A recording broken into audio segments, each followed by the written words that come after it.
Good day, friends. Happy New Year from Bible Class Topics. I'm Kerry Dillinger. Today, I want to go back in the old church bulletins. I found an article by Brother Ken Green. I'm going to pretty much read it verbatim to you today here on the channel. So these words, these somewhat humorous things that we will have to say, come from the pen of Brother Ken Green. You know, Joseph was telling his family they need to move down to Egypt in Genesis 45, and he told his brothers, don't worry about packing everything you have. He told them, regard not your stuff. Let's hear what Brother Green has to say about these things. Let's get our Bibles out and turn to Genesis 45:20. Joseph said also, regard not your stuff, for the good of all the land of Egypt is yours. Joseph is here instructing his brothers to go back to Canaan, get their father and their families, and come back to dwell in Egypt. Don't worry about your stuff, he tells them. There's plenty of stuff in the land of Egypt.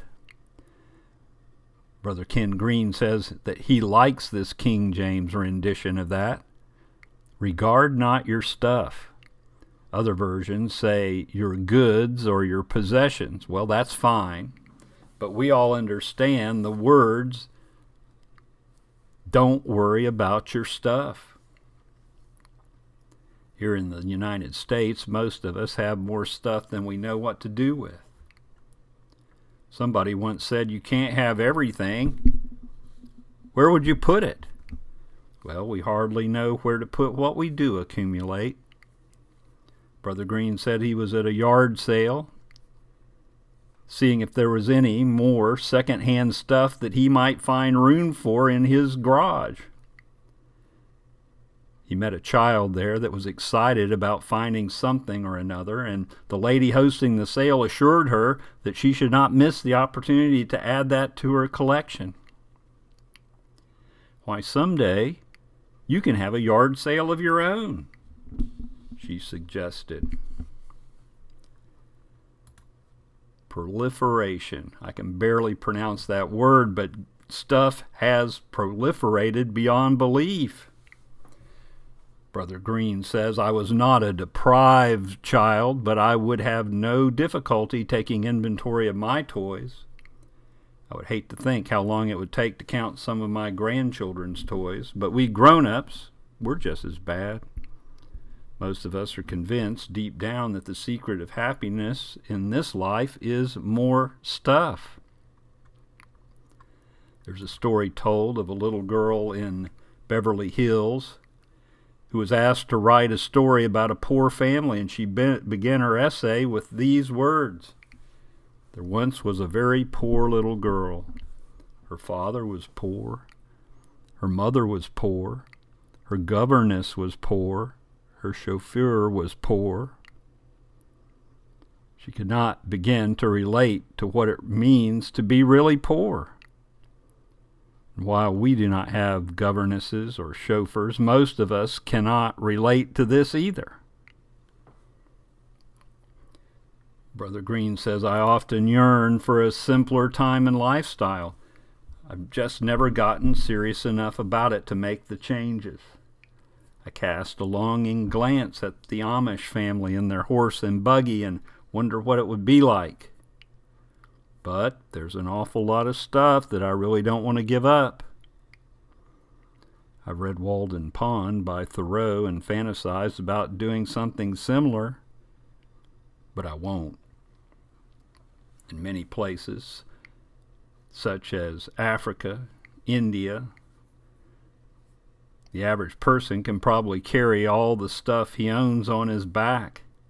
Those of us here in the States just can't get our minds wrapped around that possibility. Yet, the people in these countries seem to be at least as happy as we are most of the time in this land of abundance that we live in.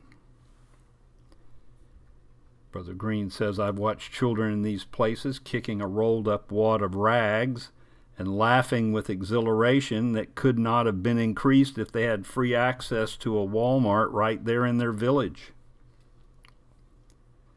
I don't suppose the answer is to get rid of a lot of our stuff, though it might help a little. The honest answer is in realizing more and more that our stuff is not what life is truly about. Whether we like it or not, and whether we're ready or not, we shall someday leave all our stuff. We must learn to hold our stuff loosely now.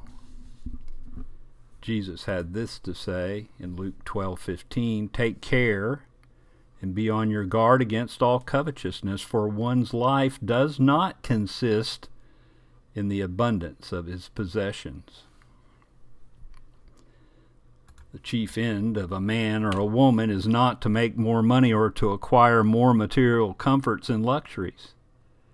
These things too often become our masters rather than our servants. If we are ever to live life as God designed it to be, we must learn to regard not our stuff. It's not really ours anyway. Our treasures are laid up in heaven.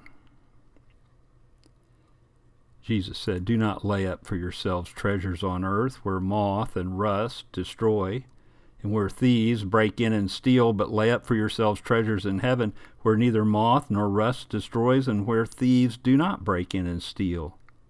For where your treasure is, there your heart will be also."